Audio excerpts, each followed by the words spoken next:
మన తండ్రైన దేవుని నుండి ప్రభువైన క్రీస్తు నుండి కృపయు కనికరము సమాధానము ఈ వర్తమానం వినుచున్న దేవుని బిడ్డలందరికీ కలుగును గాక.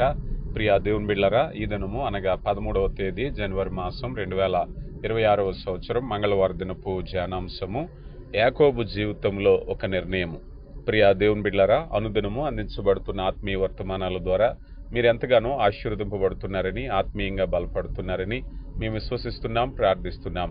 ప్రియులారా, ఈ ఆత్మీయ ప్రసంగాల ద్వారా ఆశీర్వాదం పొందులాగున పరిశుద్ధాత్మ సహాయము నడిపింపు కొరకు ప్రార్థించుకుందాం.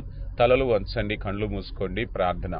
శక్తివంతుడైన దేవ, ప్రేమ కలిగిన తండ్రి, మీ అనలేని కృపా కనికర వాత్సల్యతను బట్టి మా జీవితాల్లో జరిగిస్తున్న మేళ్లను బట్టి మహిమ చెల్లిస్తున్నామయ్యా. మేమేమైతే ఉన్నామో అది కేవలం మీ కృప మాత్రమే.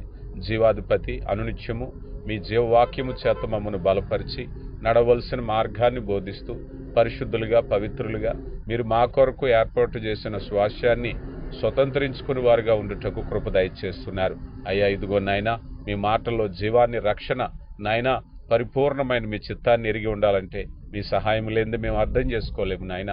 మీ కృప చేత ఇదిగో నాయన జ్ఞాన వివేకము కలిగిన ఆత్మను మాకు దయచేసి మీ వాక్యాన్ని పరిపూర్ణమైన శక్తితో అర్థం చేసుకోవటానికి కృప దయచేయమని మీ దాసునిగా నన్ను మరుగుపరిచి కేవలం వాక్యాన్ని మాత్రమే బయలుపరచమని క్రీస్తు నామములో అడిగి వేడుకొంచున్నాం తండ్రి, ఆమెన్. ప్రియులారా, ఈరోజు పాఠంలో యాకోబు జీవితంలో ఒక నిర్ణయం అనే అంశాన్ని మనం ధ్యానించుకునే ముందు ముఖ్యంగా ఈ పాఠం యొక్క ముఖ్య ఉద్దేశము మనం నిర్ణయాలు ఎలా తీసుకోవాలి. ఇంగ్లీష్లో డెసిషన్ మేకింగ్ అంటారు కదా. మనం నిర్ణయం తీసుకునేటప్పుడు అనుసరించవలసిన విధానము, తత్ఫలితాలను గురించి ఈ పాఠంలో మనం నేర్చుకోబోతున్నాం. దానికి ఉదాహరణగా మనం ఆదికాండం 46వ అధ్యాయంలో సంగతులు, ముఖ్యంగా యాకోబు జీవితంలో అంశాలను గురించి ఈరోజు మనం పరిశీలన చేసుకుంటూ ఆత్మీయమైన అనేక విషయాలు తెలుసుకునే ప్రయత్నం చేద్దాం. ప్రతివారు కూడా శ్రద్ధగా వాక్యాన్ని వినండి.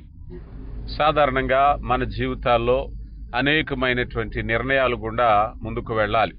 ఉదాహరణకి వివాహం చేసుకోవాలన్నా, ఉద్యోగం చేయాలన్నా, ఉద్యోగం విరమించుకోవాలనుకున్నా, ఇల్లు కొనాలనుకున్నా, వేరే ప్రాంతాలకు, వేరే దేశాలకు వెళ్ళాలన్నా మనం నిర్ణయాలు గుండా వెళ్ళాలి. అలాంటి నిర్ణయాల్లో మనం ఏ నిర్ణయం తీసుకుంటున్నాం అనేది కొన్నిసార్లు కష్టమవుతూ ఉంటుంది. అయితే ఆదికాండము 46వ అధ్యాయంలో యాకోబు ఐగుప్తుకు వెళ్ళేటప్పుడు చేసినటువంటి 4 విషయాలను మనం కనుక్కుంటాం. ఆ విషయాలను గురించి మనం కూడా ఆత్మీయ పరిశీలనలోనికి మనం చేసినట్లయితే ఆదికాండము 45వ అధ్యాయము, వాస్తవానికి ఈ పాఠాన్ని గురించి కొంత ఆలోచన చేసినట్లయితే యాకోబు జీవితం మనందరికీ తెలుసు. యాకోబు పద్దనరాములో లాబాను దగ్గర పెరిగాడు. తన మామ ఇంట పెరిగాడు. 20 ఏళ్ళు ఉన్న తర్వాత తిరిగి మరలా దేవుడు తనకు చూపించిన ప్రాంతానికి మరలా రావాల్సిన వాడై ఉన్నాడు. బైబిల్ గ్రంథంలో మనం అంతకు మునుపు అబ్రహాము, ఇస్సాకు, యాకోబు వచ్చేసరికి అబ్రహాం మొదలుకుని వాళ్ళందరూ కూడా కానాను ప్రాంతాన్ని దేవుడు వారికి స్వాస్యంగా ఇవ్వబోతున్న దేశమని వారు నమ్ముతారు. అందుకే యాకోబు కూడా పద్దనరాములో ఉన్నప్పుడు దేవుడు దర్శించి యాకోబుకు చెప్పిన మాట ఏమిటంటే, నీవు లేచి నీ తండ్రి ఇంటికి బయలుదేరు, నువ్వు ఇక్కడ ఉండొద్దు అని చెప్పినప్పుడు యాకోబు తన మామైనటువంటి లాబానుతో మాట్లాడి తిరిగి ఆ ప్రాంతానికి వచ్చినట్టుగా చూస్తాం. ఆ ప్రాంతంలో ఉన్నాడు. వృద్ధాప్యంలో కాలం గడిచింది. తనకు బిడ్డలు బయలుదేరారు, పెద్దవారు అయ్యారు. ఆ తర్వాత యోసేపు ఉదాంతంలో మనకు జరిగిన సంఘటన మనకు తెలిసిందే. యోసేపును తీసుకెళ్ళి ఇదిగో ఎక్కడో ఐగుప్తు దేశంలో బానిసగా అమ్మేశారు. అయితే దేవుడు యోసేపుకు తోడుగా ఉండటాన్ని బట్టి అతడు అంతకంతకు పోతీఫర్ గృహం నుంచి చెరసాల నుంచి అంతఃపురానికి, ఫరో దగ్గరికి బలమైనటువంటి నాయకుడిగా ఎదిగాడు. కరువు వచ్చింది. ఈ కరువులో అన్నలందరూ కలిపి మరలా ఆహారం వెతుక్కుంటూ వెళితే ఆహారం ఇచ్చే అధికారి ఎవరో కాదు, వారు ద్వేషించి వారి చేత అమ్మివేయబడినటువంటి తన తమ్ముడే. తెలుసుకున్నారు. తర్వాత జరిగిన సంఘటనల్లో ఇదిగో అన్నలారా, మీరు భయపడొద్దని చెప్పి వారికి హామీ ఇచ్చారు. తన తండ్రికి సమాచారం అందించి వారిని కూడా ఇక్కడికి తీసుకురమ్మని చెప్పారు. ఇప్పుడే అసలు సమస్య. ఇప్పుడు యాకోబు ఐగుప్తుకు వెళ్ళాలి అంటే, వాస్తవానికి ఒకప్పుడు యాకోబు అదే ప్రాంతం నుంచి ఇస్సాకు తండ్రిగా ఉన్నప్పుడు అక్కడి నుంచి పద్దనరాముకు వెళ్ళినప్పుడు కొంతకాలం గడిచాక దేవుడు చెప్పి, నువ్వు ఇక్కడ ఉండకూడదు, నువ్వు నీ తండ్రి ప్రాంతానికి, నీ తండ్రి దేశానికి వెళ్ళిపోవాలని కానాను నడిపించారు. మరలా ఇప్పుడు కానాను విడిచి ఐగుప్తుకు వెళ్ళాలి. ఇది పెద్ద సమస్య, ఇది సాధారణ విషయం కాదు. కానీ మన వాస్తవానికి ఆదికాండము 45వ అధ్యాయము 28వ వచనం మనం చూసినప్పుడు ఈ యాకోబు అనుకుంటాడు కదా, నా కుమారుడు చనిపోయాడు అనుకున్న కుమారుడు బ్రతుకున్నాడు కదా. ఆ అన్నలు ఏం చేశారు ఇంతకు ముందు మన అందరికీ తెలుసు. ఒక మేకపిల్లను చంపి ఆ మేకపిల్ల రక్తంలో వస్త్రాలు ముంచి తండ్రికి తీసుకొచ్చి, ఇదిగో నువ్వు ప్రేమిస్తున్న నీ కుమారుణ్ణి దుష్టమృగాలు చీల్చేసాయని చెప్పినప్పుడు అనేక దినాలు అంగలారుస్తాడు. తన కొడుకు చనిపోయాడని యాకోబు బాధపడతాడు. కానీ తర్వాత తన యొక్క బాధ నుంచి ఉపశమనం పొందలేని స్థితిలో బ్రతుకుతున్నప్పుడు ఒక్కసారిగా తెలిసింది తన కుమారుడు బ్రతికే ఉన్నాడని. సరే, సంతోషం. ఇప్పుడు కుమారుని చూడటానికి వెళ్ళాలనుకుంటున్నాడు. కానీ పెద్ద సమస్య ఏమిటంటే, తన పితరులు మొదలుకొని అబ్రహాం మొదలుకొని తన వరకు ఈ స్వాస్యముగా ఇవ్వనైనటువంటి దేశాన్ని విడిచి మరొక ప్రాంతానికి వెళ్ళాలి అంటే నిర్ణయం తీసుకోవాలి. ఈ నిర్ణయంలోనే యాకోబు నిర్ణయం తీసుకునేటప్పుడు ఏం ఆలోచించాడు అని ఆలోచన చేస్తే, మొట్టమొదటిగా యాకోబు ప్రార్థించాడు. ప్రియులారా గమనించండి, ఇక్కడ ఆదికాండము 46వ అధ్యాయము మొదటి 4 వచనాలు చదువుతున్నాను, గమనించండి. అప్పుడు ఇశ్రాయేలు తనకు కలిగినదంతయు తీసుకుని ప్రయాణమై బయర్షుబాకు వచ్చి తన తండ్రి అయినటువంటి ఇస్సాకు దేవునికి బలులు అర్పించాను. అప్పుడు రాత్రి దర్శనములందు దేవుడు యాకోబు యాకోబు అని ఇశ్రాయేలును పిలిచెను. అందుకతడు చిత్తం ప్రభువా అనెను. ఆయనను నేనే దేవుడను, నీ తండ్రి దేవుడను. ఐగుప్తు వెళ్ళుటకు భయపడకము, అక్కడ నిన్ను గొప్ప జనము చేసేదను. నేను ఐగుప్తులో నీతో కూడా వచ్చేదను. అంతేకాదు, నేను నిశ్చయముగా నిన్ను తిరిగి తీసుకువచ్చేదను. యేసేపు నీ కన్నుల మీద తన చెయ్యి ఉంచునని సెలవీయగా, ఈ బయర్షెబాకు వచ్చినప్పుడు ఇది కానాను నుంచి దక్షిణ దిశగా 40 కిలోమీటర్ల దూరంలో ఉండేటువంటిది. ఈ ప్రదేశానికి వచ్చినప్పుడు తను తలపోసుకుంటున్నాడు. వాస్తవానికి ఆదికాండం 15వ అధ్యాయంలోనే 13వ వచనంలోనే ఇదిగో అబ్రహాముతో దేవుడు చెప్తారు, నీ సంతతి పరాయి దేశంలో కొంతకాలం బాధ అనుభవిస్తారయ్యా, వాళ్ళందరినీ నేను మరలా తీసుకొస్తానని అబ్రహాముతో చేసిన వాగ్దానం ఒకటి ఉంది. ఆ వాగ్దానాన్ని గుర్తు చేసుకోవచ్చు. బహుశా ప్రార్థన చేస్తూ ఉన్నాడు. ప్రార్థన చేసేటప్పుడు ఈ ప్రదేశము బయర్షెబా చాలా ప్రాముఖ్యమైన ప్రదేశం. ఎందుకు ప్రాముఖ్యమైన ప్రదేశం అంటే, అంతకు మునుపు తన తాత అయిన అబ్రహాము, తండ్రి అయినటువంటి ఇస్సాకు ఇద్దరు కూడా బయర్షెబాలో బలిపీఠాలు కట్టించారు. మనం ఆదికాండం 21:33లో అబ్రహాము బలిపీఠం గురించి చూస్తాం. ఆదికాండం 26వ అధ్యాయం 25వ వచనంలో ఇర్షాకు బలిపీఠం గురించి చూస్తాం. అంటే తమ పితరులు బలి అర్పించిన బలిపీఠాలు, ఇంకా చెప్పాలి అంటే ప్రార్థనా స్థలాలు. ఈ ప్రార్థనా స్థలాలలో ఇక యాకోబు కూడా ప్రార్థన చేయటం మొదలుపెట్టాడు. ఇక్కడ యాకోబు ప్రార్థన కనుక మనం జాగ్రత్తగా ఆలోచన చేస్తే, ఒక మాటలో చెప్పాలి అంటే యాకోబులో భయము యాకోబును మోకాళ్ళ మీద నిలబెట్టింది. ప్రియులరా, గతంలో ఒక నిర్ణయం తీసుకున్నాడు. ఇదిగో అన్నను మోసగించి అక్కడి నుంచి పరాయి దేశం, పరాయి ప్రాంతం వెళ్ళి పద్దనరాముకు వెళ్ళి తన యొక్క మేనమామ, స్వయంగా మామగారు అయినటువంటి లాబాను ప్రాంతంలో నివసించాలనుకున్నాడు. కానీ అక్కడ కష్టాలు ఎదురయ్యాయి. అయినప్పటికీ దేవుడు తను దర్శించి యాకోబుతో చెప్పాడు, యాకోబా, నువ్వు ఉండవలసిన ప్రదేశం ఇది కాదయా, నువ్వెంత కష్టపడినా, నువ్వెంత ప్రయాసపడినా నీ స్వదేశానికి నువ్వు వెళ్ళని చెప్పారు. ఆ విధంగా అక్కడికి వచ్చారు. కాలం గడిచింది. ఇప్పుడు మరలా ప్రదేశం నుంచి మారి వెళ్ళాలనుకుంటున్నారు. కానీ తనలో పూర్వానుభవాలు ఎన్నో ఉన్నాయి గనక అవన్నీ తలపోసుకుంటున్నాడు. వెళ్ళటం ఎంతవరకు నిజం? ఒకవేళ ఎక్కడికి వెళ్ళినా దేవుడు మా పితరుల నుంచి మమ్మల్ని ఎక్కడికే నడిపిస్తున్నారు కదా అని అనుకోవచ్చు. కానీ యాకోబు బయర్షెబాలో ఆగి దేవునికి బలులర్పించాడు, అంటే ప్రార్థన చేస్తున్నాడు. ప్రియులారా గమనించండి, ఆ రాత్రి దేవుడు యాకోబుతో మాట్లాడుతున్నాడు. ఆ ఈజిప్టుకు వెళ్ళేటటువంటి ఆ భయాన్ని ధైర్యపరిచాడు. యాకోబా, నువ్వు భయపడకయా, ఇదంతా ప్రణాళికలోనే జరుగుతుంది. నీవు ఐగుప్తుకు వెళ్ళు, ఎందుకంటే అక్కడ నిన్ను గొప్ప జనముగా చేసి మరలా తీసుకొస్తాను. ఇదే మాట అబ్రహాముతో చెప్పిన మాటే దేవుడు మరలా యాకోబుకి చెప్తూ ఉన్నాడు. దేవుని అతని కుటుంబాన్ని గొప్ప జాతిగా చేస్తానని హామీ ఇచ్చారు. ఈ విభాగంలో మనం యాకోబు నుంచి ఒక ముఖ్యమైన సూత్రాన్ని నేర్చుకుంటాం.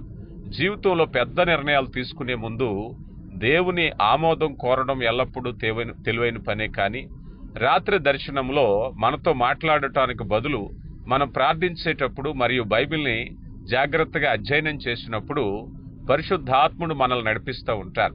ఆయనే దిశనిర్దేశం చేస్తూ ఉంటారు. ఆయనే మనల్ని నడిపిస్తారంటే వాక్య విరుద్ధంగా చేసే పనులు ఎప్పటికీ నెరవేరవు. ప్రియులారా గమనించండి. సాధారణంగా నిర్ణయాలు తీసుకునేటప్పుడు 2 అవసరాలు ఉంటాయి. ఒకటి ప్రార్థనా సహాయము, 2 పరిశుద్ధాత్మ నడిపింపు. దీన్ని గైడెన్స్ అంటారు. ఈ గైడెన్స్నే జ్ఞానం కూడా అనొచ్చు కదా. నిర్ణయం తీసుకునేటప్పుడు ప్రార్థన అనేది బోనస్ లాంటిది మనకి. కానీ ముఖ్యంగా నిర్ణయం తీసుకునేటప్పుడు అనుభవం కావాలి కదా. ఈ అనుభవమే పరిశుద్ధాత్మలో అనుభవం అవ్వాలి. ఈ అనుభవమే వాక్యంలో అనుభవం అవ్వాలి. దేవుని చిత్తాన్ని పరిశీలనగా తెలుసుకునేటువంటి నిర్ణయాలు మన జీవితంలో విలువైనది. ఉదాహరణకి ఒక మాట చెప్పాలి అంటే, భార్యాభర్తలుగా వివాహ బంధంలోకి అడుగు పెట్టేటటువంటి యవన బిడ్డలు కలిసి ఉండాలని ప్రార్థన చేయటం గొప్ప, వారి వాక్యం చేత బలపరచటం గొప్ప అంటే, వారి యొక్క వివాహ జీవితం సఫలం అవటానికి జ్ఞానం చాలా ముఖ్యమైనది. అందుకే పేతురుపత్రికలో చక్కని మాట ఉంటుంది, మనకు తెలుసు కదా. అంటారు, ఇదిగో భార్యలతో జ్ఞానము చొప్పున కాపురం చేయమంటాడు ఆయన. అంటే భార్య భర్తలు ఒకరి ఎడల ఒకరికి జ్ఞానయుక్తమైన పరిపాలన, అంటే దేవుడు కుటుంబంలో సమాధానం పరుచుకోవటానికి, భార్యను ప్రేమించటానికి, భర్తను ప్రేమించటానికి, ఒకరి మనసులో ఒకరు మంచి స్థానాన్ని సంపాదించుకోవటానికి అనేకమైన విషయాలు జీవగ్రంథంలో రాశారు. అవన్నీ ఆచరించటం వలన కుటుంబము చక్కగా ఉంటుంది. భార్య భర్తలు ప్రేమపూర్వకంగా ఏకశరీరంగా ఉంటారు.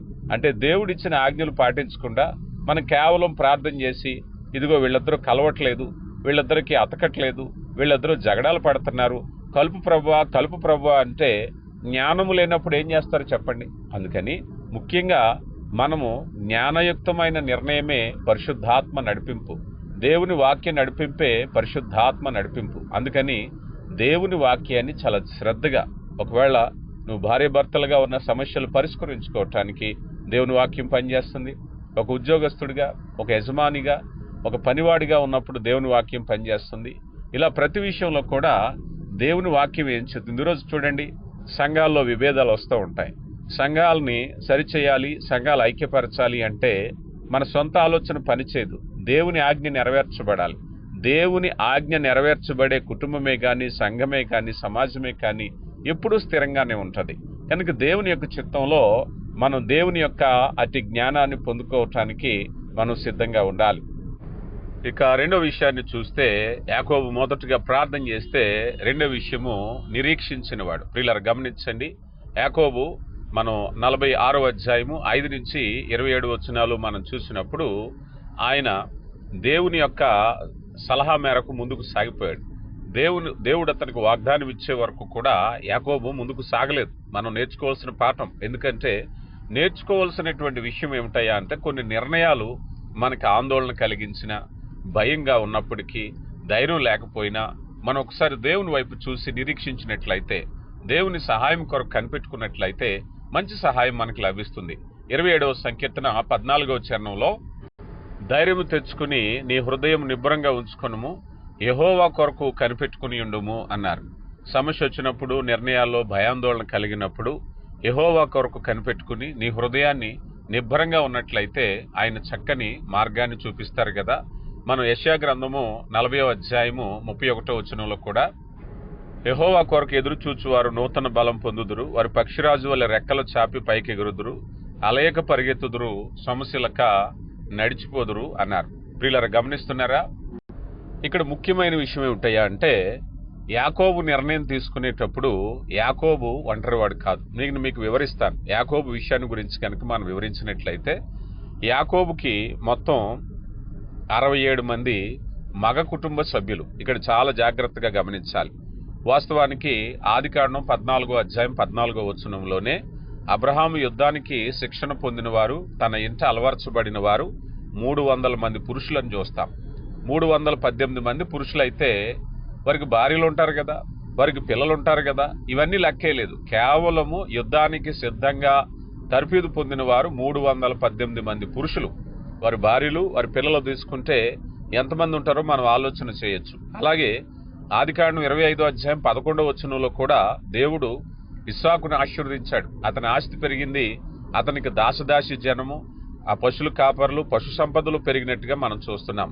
అలాగే యాకోబు దగ్గరికి వచ్చేసరికి యాకోబుకి కూడా చాలా మంది సేవకులు ఉన్నారు. ఉదాహరణకి 11 మంది కుమారులలో ఒక్కొక్కరికి డజన్ల కొద్దీ సేవకులు ఉన్నారు, కన్యకులు ఉన్నారు. ఇదొక సంపన్నమైన కుటుంబం. ఇలా మనం పోల్చుకున్నట్లయితే ఐగుప్తులో యోసేపుకు 2 కుమారులు, అంటే మొత్తం వీళ్ళందరూ చూస్తే 70 మంది కనిపిస్తున్నారు. వీళ్ళకి భార్యలు ఉన్నారు. 11 కుటుంబాల నుంచి కుమారులు ఉన్నారు. డజన్ల కొద్దీ పిల్లలు ఉన్నారు, లెక్కించలేదు కదా. వందలాది మంది, వేలాది మంది సేవకులతో పాటు వచ్చారు. అంటే ఇప్పుడు యాకోబు కదలాలంటే యాకోబుతో ఎంతమంది ఉన్నారో చూస్తున్నారా? కుమారులు ఉన్నారు, ఆ కుమారులు భార్యలు ఉన్నారు, వారికి ఉండే బిడ్డలు ఉన్నారు, కుటుంబాలు ఉన్నాయి, మనవరాండ్రు ఉన్నారు, అలాగే సేవకులు ఉన్నారు. ఇలా పోల్చుకుంటూ పోతే చాలా విస్తారమైనటువంటి ఈ లెక్క మనం బైబిల్ గ్రంథంలో చూడంగానే ఇక్కడ కనిపిస్తుంది. వీళ్ళందరినీ తీసుకుని ఇక్కడి నుంచి బయర్షబా నుంచి ఐగుప్తులో వీళ్ళు గోషేనుకు వెళ్లారు. గోషేన్లోనే వారు స్థిరపడ్డారు కదా, ఎందుకంటే అక్కడ పశు సంపదకు అవసరమైనటువంటి పచ్చని గడ్డి ఉంది, అక్కడ పచ్చని పశువులకు అవసరమైన నీళ్లు ఉన్నాయి గనక ఆ ప్రాంతంలో తర్వాత స్థిరపడ్డారు. అయితే ఇప్పుడు వాస్తవానికి యాకోబు ఐగుప్తుకు వెళ్లే నాటికి కరువు 3వ సంవత్సరంలో ఉంది. కరువు ఎన్ని సంవత్సరాలు అంటే 7 సంవత్సరాలు. కరువు 7 సంవత్సరాలు కదా. మనం ఫరో కాలొచ్చినప్పుడు 7 సంవత్సరాలు సమృద్ధి గల సంవత్సరాలు, 7 కరువు సంవత్సరాలు చూస్తాం. ఈ 7 కరువు సంవత్సరాల్లో 3వ సంవత్సరంలో ఇంకా ఉన్నారు. వీళ్ళు ఇంకా ఎంతకాలం కరువులో ఉండాలి? 4 సంవత్సరాలు ఉండాలి. ఈ 4 సంవత్సరాలు దేవుడు వారిని పోషించటానికి గోషేను ప్రాంతానికి ప్రణాళికాబద్ధంగా నడిపిస్తున్నారు. అలాగని చెప్పి ఇదిగో నా కుమారుడు ఐగుప్తులో ఉన్నాడు, నా కుమారుడు అధికారిగా ఉన్నాడు, నా కుమారుడు ఉన్న ప్రాంతం సమృద్ధిగా ఉందని ఉత్సాహంగా వెళ్లే ప్రయత్నం చేయట్లేదు. యాకోబులో ఉండేటువంటి గొప్ప గుణం ఏమిటయ్యా అంటే తన పూర్వానుభవం కావచ్చు, దేవుని భయం కావచ్చు. ఒక నిర్ణయానికి వెళ్లేటప్పుడు చాలా మంది చూస్తూ ఉంటాం, ఒక నిర్ణయానికి వెళ్లేటప్పుడు అంతా అనుకూలం ఉంటే దేవునికి వ్యతిరేకమైన కార్యాలైనా ముందుకు వెళ్ళిపోతూ ఉంటారు. ధనమో, సంపదో, ఉద్యోగమో మరేదైనా వస్తే అది దేవునికి వ్యతిరేకమైన తెలిసైనా ముందుకు వెళ్ళిపోతారు. కానీ ఇక్కడ అన్నీ సమృద్ధిగా ఉన్నప్పటికీ కూడా యాకోబు ముందుకు వెళ్ళాలి అంటే దేవుని కొరకు వేచి చూస్తున్నాడు. అందుకే బయర్షబాలో యాకోబు ముందుకు వెళ్లకుండా దేవుని యొక్క వాగ్దానం కొరకు నిలిచి ఉన్నట్టుగా చూస్తున్నాం. దేవుడు ఏమంటారో నిర్ణయం తీసుకుందామని బలిపీఠం దగ్గర ప్రార్థన చేసిన అనుభవము, ప్రార్థనతో పాటు దేవుని సమాధానం వచ్చే వరకు నిరీక్షించిన అనుభవం కలిగిన వాడిగా యాకోబును చూస్తూ ఉన్నాం. ఇలా వేచి చూసిన తర్వాత సుమారుగా 350 కిలోమీటర్లు ఆ రోజుల్లో మీరు ఆలోచన చేయండి.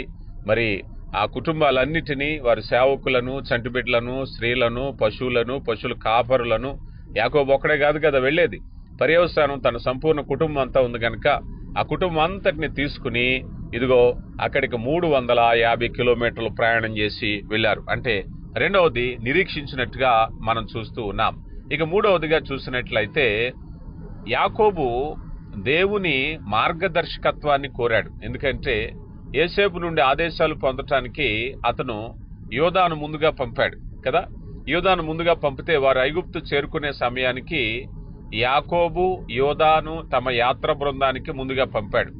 వారు రెండోసారి ఐగుప్తులో ఆహారం వెతకటానికి వచ్చినప్పుడు యోదా నాయకుడిగా ముందుకు వచ్చాడు. మనం ఆదికాండం 34వ అధ్యాయంలో మనం చూస్తాం కదా. స్పష్టంగా అతను నమ్మదగిన వాడు, నిర్దేశాన్ని పొందటానికి యాకోబు అతన్ని ఎంచుకున్నాడు. ఆ సోదరులు అతని కంటే ముందుగా అక్కడికి వెళ్లారు కాబట్టి వారిని ఎందుకు నిర్దేశం అవసరమైందంటే వారి భారీ కుటుంబము, డజన్ల కొద్ది సేవకులు, వేలాది జంతువులతో వారు యోసేపు నివసించిన పెద్ద నగరంలో నివసించటానికి అంత సులభమేమీ కాదు. ఎందుకంటే ఒక్కరిగా వెళితే మన ఇంటికే చూడండి, ఎవరైనా చుట్టాలు వస్తే ఒక్కళ్ళు వస్తే రండి మాతో కలిసి ఉండొచ్చు, ఇదిగోండి మాకున్న గదుల్లో ఒక గది ఇస్తాం, లేకపోతే ఈ హాల్లోనే మనం అడ్జస్ట్ అవుదాం అనుకుంటాం. కానీ వచ్చిన వాళ్ళు ఎలాంటి వాళ్ళు? ఇప్పుడు విస్తారమైన సంపద, భారీ కుటుంబాలు, మనవరాండ్రు, సేవకులు, ఇంత పెద్ద కుటుంబము అవసరమైతే ఈ యోసేపు ఉన్నటువంటి నగరంలో ఉండటం అంతఃపురంలో సాధ్యం కాదు. అయితే అది యోసేపు వారిని కలవడానికి సిద్ధపరచడానికి వీలు కల్పించింది. అలా వెళ్ళినప్పుడు అతను తన రథాన్ని వారు ఎదురు చూస్తున్న ప్రదేశానికి తీసుకెళ్లాడు. యోదా యోసేపు రథంతో తనతో పాటు ఒకవేళ బహుశా ప్రయాణం చేశారేమో. యోదా వచ్చినప్పుడు మనషే, ఎఫ్రాయిము ఇంట్లో ఉంటే వారు తమను కూడా రథంలో వెళ్ళనిమ్మని తండ్రిని వేడుకుంటారు.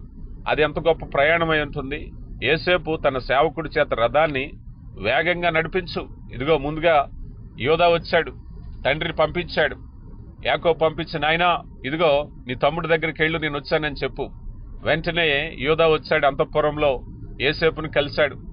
యోసేపుని కలిసేసరికి వెంటనే యోసేపు ఈ యోధా మాట ఎప్పుడైతే విన్నాడో, తమ్ముడా ఇదిగో నాన్న వస్తున్నాడు, వెనకాల ఉన్నాడు, పనివారు వస్తున్నారు, మిగిలిన అన్నలు వస్తున్నారు, వదినలు వస్తున్నారు, మా పిల్లలు వస్తున్నారు, మా కుటుంబాలతో వస్తున్నాం అనేసరికి ఒక్కసారిగా యోసేపు ఒళ్ళంతా పులకరించిపోతుంది. అయ్యయ్యో నా కుటుంబం అంతా వచ్చేస్తుంది. వెంటనే రథం ఎక్కాడు.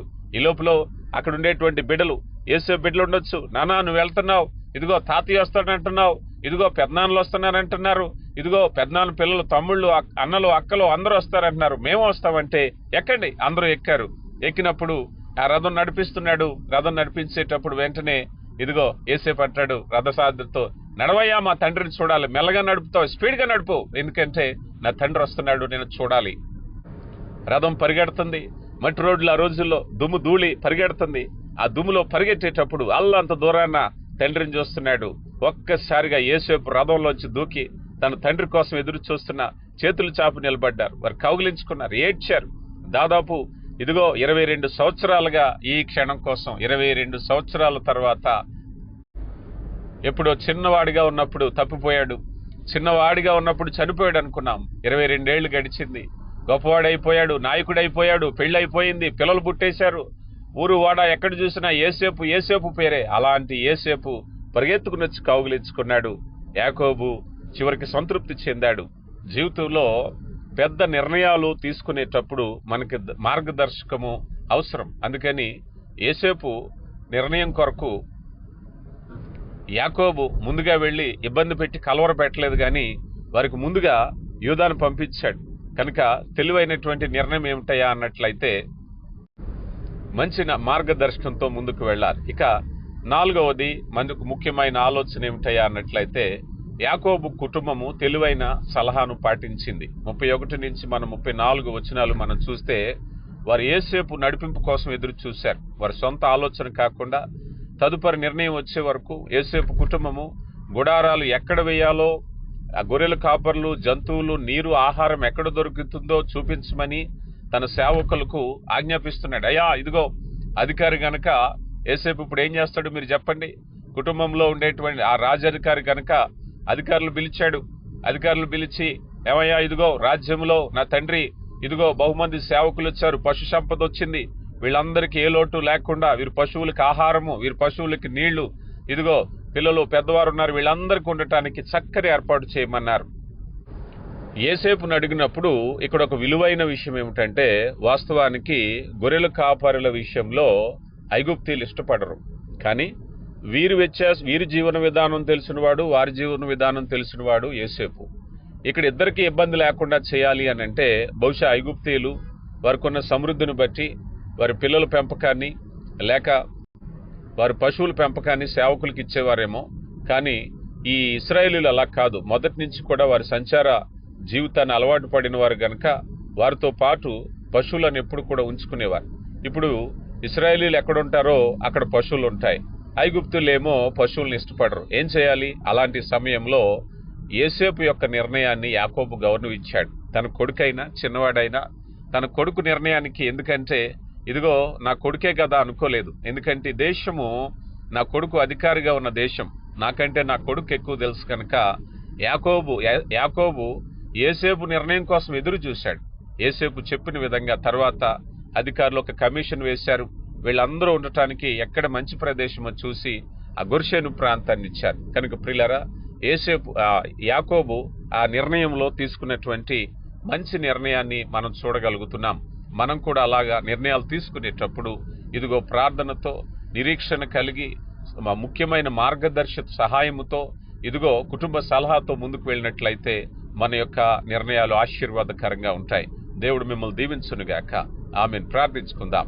కృపగలిగిన దేవ, ప్రేమ కలిగిన తండ్రి, నిత్యుడగు తండ్రి, వ్యక్తబడిన వాక్యాన్ని మా హృదయంలో ఫలింపులోనికి నడిపించండి అయ్యా.